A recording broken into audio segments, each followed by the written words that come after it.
এ আরিফ, এ মরে নে বেড়া, জম্বের ভয় লাগে বেড়া, পেট পোট আমাকে টাইনে যায় বয়তে। এত পরিমাণ বেকায়দার জায়গা কিন্তু এই জায়গাটা। এই যে দেখেন এই জায়গা হইলে আরিফ মোড়ে উঠতে পেরেছি পক দিয়ে উঠছি। পরে এখন তো মনে করেন যে আর নামতে পারি না, কোন দিক দিয়ে নামবো। এমন একটা অবস্থা এই জায়গার, যদি রাইতে যদি আমরা কেউ আন তাহলে এই জায়গায় কিন্তু আর ফেরত যেতে পারবেন না, একালে আটকে পড়বেন এই জায়গা।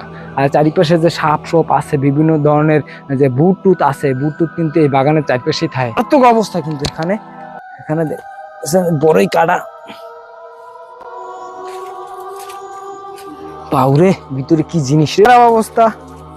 এ ভাই আর নাম তো ভাই না ভাই, কোন জায়গায় উঠছি সিঁড়ি খুঁজতে পাই না। এ বড়া, এ সিঁড়ি খুঁজতে পাই না, ওরে সিঁড়ি খুঁজতে পাই না রে বাবু।